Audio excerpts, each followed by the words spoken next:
kwogera ne Katonda buli ku makya y'ensula ennamu ekulukutira mu bulamu bwaffe ne tufuna amaanyi agatuyamba okuyita mu lunaku lwonna. Funa amaanyi nga tonnafuluma nnyumba yo. Omwagalwa nkulamusizaako Mukama waffe Yesu Kristo. Twebaza Katonda kubanga nerera bukeesezza nga tuli balamu. Wasuza otya nnyabo? Wasuza otya Yosebo? Mukama yeebale kubukeesa. Nzikiriza ng'ekisa kye n'okwagala kwe bye bitubedde okutuusa kaakano. Erinnya lya Mukama waffe yeebazibwe. Oli naffe mu program eno ensulo ey'enkya ku lutimbe lwa 3ABN TV. Twebaza Katonda kubanga otwegasseeko nga tugenda mu kusinza okw'okumakya okusisinkana Katonda waffe. Twetaaga okuteekateeka emyoyo gyaffe n'emitima gyaffe okumusisinkana. Tugenda kutendereza n'oluyimba namba 71. Oluvannyuma lw'oluyimba olwo tugendagenda mu maaso n'ekyokuyiga kyaffe ekyaleero. Nkukulisaayo mu luyimba olwo. Oluyimba olwo lutukubiriza okusaba n'okutunulanga ng'Abakristaayo. Okuyita mu wiiki eno, oluyimba luno luyimbe ng'olulowoozaako. Si kuyimba buyimbi, naye lowooza ku bigambo oluyimba luno lwe byogera. Olyoke ofumiitirize ku nkolaganayo ne Katonda wo. Nze Isaac Walugembe, omuweereza w'enjiri ya Kristo, nga nsinziira mu kkanisa eya Seventh Day Adventist Church Manyangwa mu district y'e Gayaza. Mukama atuwadde omukisa ate naffe okulabika mu buweereza bwa leero nga tusinza n'okwetaba n'abooluganda mu nsi yonna.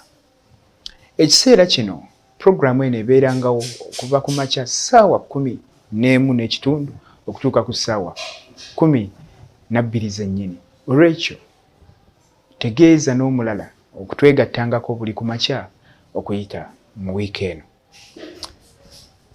Ekyokuyiga kyaffe ekyolwaleero kiriko omutwe ogugamba nti enkyukakyuka ey'ekisa. Katwebaze. Tukweyanza Mukama kubanga otwadde omukisa naffe okukeesa obudde nga tuli balamu. Tukkiriza ng'olina ekigendererwa era tusaba Mukama ekigendererwa ky'okubeerawo kwaffe kituukirire mu maaso go. Jangu otuyigirize tulabe enkyukakyuka ey'ekisa bw'ebeera era tukomekkereze nga naffe tukyuse mu Yesu Kristo Mukama waffe. Amiina. Enkyukakyuka ey'ekisa ekulembeddwamu olunyiriri lwa Bayibuli lwensinga okwagala era luno lwe lunyiriri lwange. Egamba nti mwebaze oyo ampa amaanyi ye Kristo Yesu Mukama waffe kubanga yandowooza nga ndi mwesigwa bwe yanteeka mu buweereza.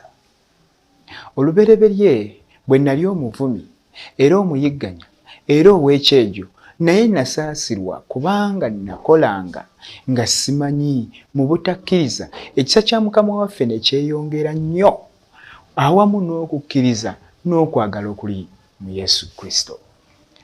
Olunyiriri luno luli mu Timoseewo ebbaluwa esooka okuva ku essuula esooka olunyiriri lw'12 okutuuka ku lw'14. Mukama yandowooza nga ndi mwesigwa bwe yanteeka mu buweereza. Era buli lwe nfumiitiriza ne ndowooza ku lunyiriri olwo ndaba omukono gwa Mukama kubanga okufaananako Pawulo naffe Katonda gye yatujja si kumpi. Naffe Katonda gye yatujja awali wajjudde ekyejo, awali wajjudde emputtu n'ebintu ebirala bye twakolanga. Naye buli gye twakoma okukola mu butamanya ng'ekisa kya Mukama waffe kyeyongera. Y'ensonga lwaki ne leero twogera ku bulungi bwe awatali kutya, awatali kwekengera ne tuweereza Katonda kubanga atwagadde. Akasimu kaleero koogera ku nsonga zino wammanga. Mu mazima agamba nti mu mazima obwakabaka bwa Katonda ensi esingayo obulungi etandika na kuzaalibwa bujja mu mwoyo obuteekwa okufugira mu bulamu bw'omuntu. Abo bonna abatakkiriza kukyusa mitima gyabwe egy'obuntu tebaliyinza kumenya njegere ez'obulumi mu nsi eno. Okukyusibwa Kristo mulimu ogukolebwa Omwoyo Omutukuvu, y'enkyukakyuka ekyasinzeeyo era enkulu ennyo esobola okukolebwa okutuuka mu nsi ennungi. Ffe ng'abaana b'abantu tulina empitambi ez'enjawulo, tulina ebitusoomooza eby'enjawulo, tulina bye tuyiseemu, tulina bye tuyitamu, nga n'ebimu byafuuka kitundu ku ffe, ate tumanyi n'okwogera nti ako kaffe kye. Naye njagala okubategeeza nti waliwo obwakabaka bwa Katonda bw'ategekedde abantu be abamwesiga. Naye mu bwakabaka obwo teri n'omu ayinza kubuyingiramu nga takyusiddwa, nga tatereezeddwa. Mu bwakabaka obw'omu ggulu obw'okuba nga butukuvu n'abagendayo batukuvu, ekisa kya Katonda kyekivudde kyeyongeranga bulijjo gye tuli okulaba nga tusaanira okuyitibwa abatukuvu ba Katonda. Mu nsi eyo ennungi teri n'omu asobola kumenya njegere za nsi eno okuggyako ng'akyusiddwa Omwoyo Omutukuvu. Olw'ekyo kyetuva tugamba nti Katonda atuteereddewo omukisa ogw'okuteekebwateekebwa era n'okukyusibwa tusobole okusaanira obwakabaka obw'omu ggulu. Eno ye yali enkyukakyuka yokka Kristo gye yayigirizangako, era n'obulamu bwa Pawulo butulaga ekyokulabirako ekirungi ennyo ku oyo.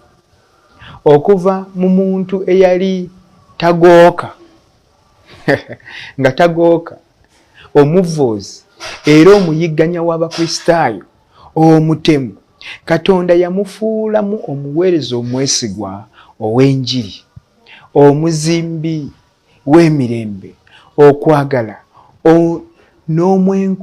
n'omwenkanonkano mu bantu. Katonda alina engeri gy'asobola okukukyusa wa Luganda, ssebo, naawe nnyabo andaba, n'akufuula omuntu asaanira. Pawulo atuwa ekyokulabirako. Pawulo bwe yakyusibwa, n'abamu ku Bakristaayo abaliwo mu biseera ebyo baalwawo okukikkiriza. Baalowooza nti oba yeefudde embega ayingire mu bo alyoka abasaanyeewo ekimala, naye nga Katonda yali amukutteko. Baalwawo okukitegeera. Ekyamazima naawe osobola okukyuka. Katonda asobola okukukyusa. Okimanyidde ddala nti tosobola kukyuka kubanga oyogera. Abantu boogera baleese ebiwundu ku mitima gya bannaabwe lwa bigambo. Naye nga naawe si gwayagala, ng'omutima munda gukugamba naye singa nsobola okkivaako, naye weesanga oyogedde. Abantu balina obuze bwe balwana nabwe eyo mu kava, ng'agamba ekyamazima mba saagala kwenda naye neesanga nyenze, mba saagala kubba naye neesanga nzibye. Olwana n'omuze ogwo ogw'ekyama, ng'ensi erina kyekulabamu naye nga naawe olina kyeweerabamu. Ensi erina levo kwekutadde naye nga naawe olabika ng'olina ebikunyigiriza naye ng'ensi tebimanyi. Mu kyama olwana nabyo bikutule, naye ng'olutalo lukyali lunene. Pawulo atuwa ekyokulabirako ekirungi nti newankubadde yali muvvoozi, yali mutemu, yali muntu atayagala mirembe, Katonda yamukyusa n'afuuka omuntu ow'emirembe, n'afuuka omubuulizi w'enjiri. Kyavudde atandika ng'agamba nti neebaza Katonda kubanga yandaba nga nsaanira bwe yampita mu buweereza. Okimanyi Katonda atulaba n'alaba nga kirungi ffe okumuweereza. Olw'okubanga yatuyita okubeera abaweereza, kyavudde atukyusa n'atushepinga n'atuteeka mu ngeri esaanira okubeera abaweereza be. Oyinza okuba ng'olina ky'omumanyiiko ekyebiseera ebyayita naye Katonda yankyusa. Ensi eyinza okuba ng'erina kyekumanyiiko ekyedda, naye nga Katonda yakukyusa. Kiki kye twetaaga? Kwe kubeera nga tuli ready, nga twewaddeyo mu maaso ga Mukama atukyuse. Ekyamazima ebitumanyiddwako ebyedda tebiyinza kusigalawo nga Katonda waffe atusinkanye n'akyusa obulamu bwaffe.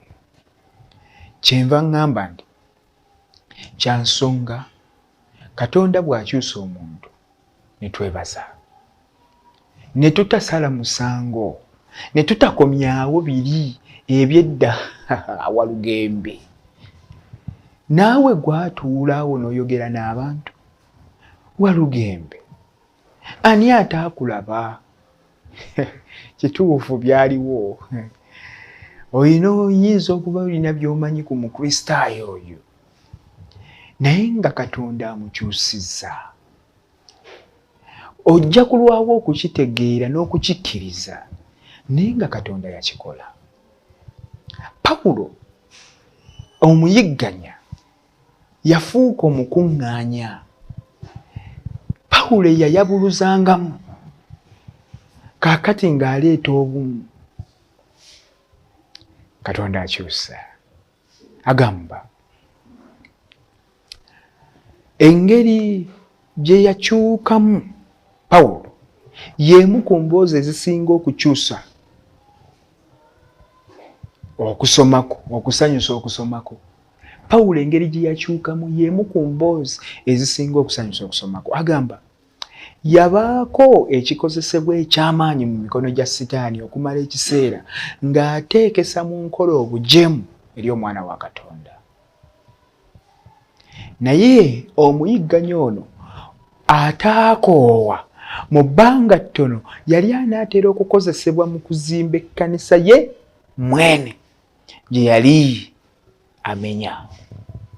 Oyo asinga Setaani amaanyi yali alonze Sawulo okudda mu kifo kya Suteefano eyattibwa, okubuulira era n'okubonaabona ku lw'erinnya lye, awamu n'okubunya okumpi n'ewala amawulire amalungi ag'obulokozi okuyita mu musaayi gwe. Sitaani yali yenyumiriza mu bulamu bwa Sawulo kubanga yali mundu mmenye, yali kyakulwanyisa ekimegganyi. Pawulo nga tannayitibwa Pawulo nga ye Sawulo, yali ne Sitaani amwenyumiriza. Naye olw'okuba Katonda yamutunuulira nga yamulonda, kyava akwata Sitaani mu liiso, ekyokulwanyisa kye yali yeesiga ye kennyini n'akikyusa. Bw'amala okukikyusa n'akifuula ekikozesebwa kye eky'amaanyi ekiteekateeka abangi olw'obwakabaka. Ku biragiro bya Pawulo, bya Sawulo, ne influence gye yateekawo Suteefano yattibwa, nkumbe Katonda ateekateeka yadde gwosse Suteefano, naye naawe nkulonze okukola omulimu Suteefano gw'ataakole ng'avuddewo. Njagala okutegeeza yayigganya Suteefano n'okumutta.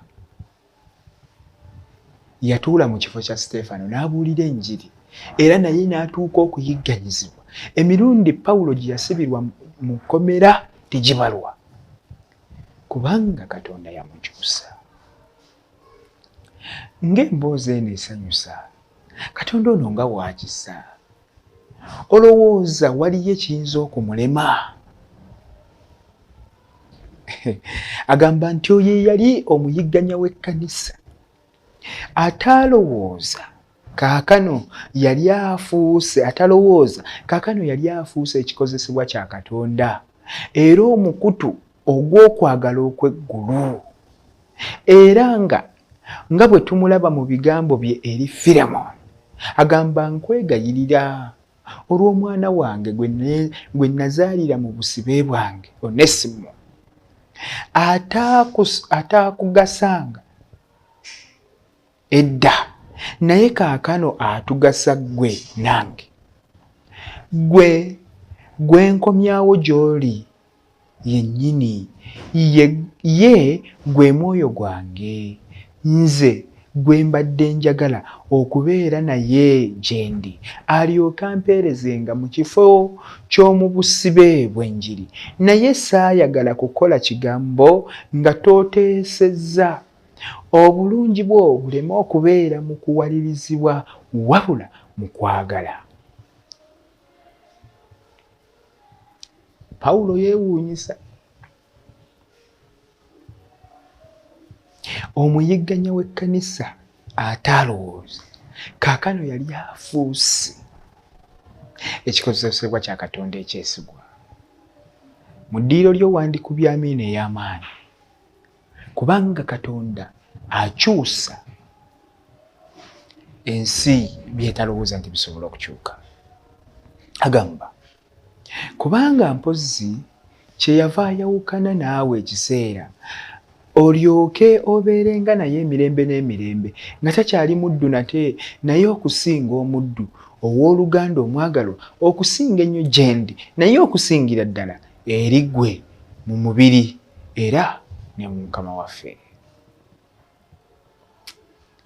Enkyukakyuka eno ereese obulamu, ereese omukwano, ereese okukkaanya, ereese okussa ekimu mu booluganda. Nga mawulire malungi. Agamba eno y'enkyukakyuka ey'ekisa kya Katonda, yakasirise era ya mirembe, ekola era nkulu nnyo Katonda gy'ayinza okukola mu mutima gwo ne leero. Ssebo nawe nnyabo omwagalwa, njagala okutegeeza newankubadde ng'ensi erabaga ng'ekusalira omusango, ate nga naawe olabika ng'agwesalira, ekyamazima olabika ng'atidde, ekyamazima olabika ng'alekeddwawo, naawe kennyini ogwesalidde, obudde tebunayita. Katonda akyusa emitima, asobola okukwata ku mutima gwo. Ebigambo nga birungi. Mwebaza Mukama Yesu Kristo Mukama wange, kubanga yandaba nga nsaanira bwe yampita okubeera omuweereza we. Nsaba essuubi lino libeere mu ggwe. Teweekengera, tokeŋŋentererwa, tobivaamu, towanika. Ekyamazima otambulidde mu bibi ebbanga ddene, olina ekibi ky'oliko kigaanye, okireese mu kusaba okw'okusumululwa, okitwalidde abasumba ab'enjawulo, naye kikyakulemeddeko. Owulira nga ggwe agamba nti essuubi liweddewo. Nedda. Newankubadde ng'olabika ng'omuntu sitaani gw'awambye, teriiyo maanyi gasinga Mukama. Teriiyo Katonda kyalemererwa nga yasazeewo okukozesa. Omufuuzi, omuyigganya, omutemu, kalinkwe, Sawulo akyusibwa n'afuuka Pawulo. Kituufu oli mwenzi, kituufu oli mukaba, kituufu oli mubbi, kituufu oli wa lugambo, oyawuddemu emikwano, oyawuddemu abaagalana, oleese ensasagge, ensi yonna ekwenyinyala olw'ebyo by'obaddemu, naye ekiseera kituuse Katonda akyusa erinnya lyo. Obadde Sawulo, naye okuyita ku makya ka leero ogenda kufuuka Pawulo. Ebigambo ebyo bitwale nga bikulu. Teeka okusaba kwo mu maaso ga Mukama. Teriiyo kirema Mukama ng'asazeewo okukola. Ensi weekumanyidde si kyekikulu, naye Katonda waakumanyidde kyekikulu. Ofubanga nnyo okweraga mu maaso ga Mukama ng'oli mukozi asiimibwa. ensi byetumanyiiko eyinza okubikomyawo, bayinza okubyogerako, bayinza okubireeta, bayinza okubireeta ng'ebyokulwanyisa okunafuya omwoyo gwaffe, okunafuya olugendo lwaffe olw'obukristaayo. Naye ne bwe binaakomawo tobitunuulira, kubanga ebyo Katonda yatuggyayo. Twali ba Sawulo, kati tetukyali ba Sawulo, twafuuka ba Pawulo. Awo wenkumanyidde nze mu biseera ebyedda kisobokera ddala okubanga wavaawo, naawe wommanyidde awo si wendi, kubanga Mukama yanzigyawo dda. Ndi kikozesebwa ki? Nsaba Mukama akufuula ekikozesebwa ki ekyesigwa okuva leero n'ennaku zonna ez'obulamu bwo. Kwe kusaba kwange ku bwa Yesu Kristo Mukama waffe. Amiina. Katwewombeke olw'okwebaza. Tukweyanza Mukama kubanga otwagadde awatali bukwakkulizo n'otuwa omukisa ogw'okubeerawo nga tuli balamu. Tukweyanziza nnyo nnyini kubanga otukwata ku mitima n'okyusa obutali butuukirivu bwaffe n'otufuula abatuukirivu olw'okuweereza. Ayi Katonda, nsabira mwannyinaze oyo ne muganda wange ali naffe mu puroguramu eno ensulo ey'enkya. Katonda waffe omuwe omukisa, okyuse mpola mpola embeera ze. Weewaawo alabika ng'atasaanira, naye gwe Katonda bw'omulonda asobola okusaanira. Musaanyiza okubeera omuweerezaawo, omuwe omukisa gwo Mukama. Bangi bazuukuse nga bagenda okubaako bye bakola. Teeka omukisa mirimu gy'emikono gyaffe okuyita mu lunaku olwaleero. Katonda waffe tutambuze bulungi amagenda n'amadda, ekisa kyo n'okwagala kwo bitubeere okutuusa lw'onookomyawo obwakabaka bwo. Tukweyanziza kubanga owulidde okusaba kwaffe. Omukisa gwo Kitaffe n'Omwana n'Omwoyo Omutukuvu kagubeere naffe okuyita mu lunaku olwaleero, kubanga tusabye n'okwebaza okuyita mu Yesu Kristo omulokozi waffe. Amiina. Nkwagaliza olunaku olulungi olujjudde emikisa. Ekisa kya Katonda n'okwagala kwe bibeere wamu naawe ku bwa Yesu Kristo Mukama waffe. Amiina. Okwogera ne Katonda buli ku makya y'ensula ennamu ekulukutira mu bulamu bwaffe ne tufuna amaanyi agatuyamba okuyita mu lunaku lwonna. Funa amaanyi nga tonnafuluma nnyumba yo.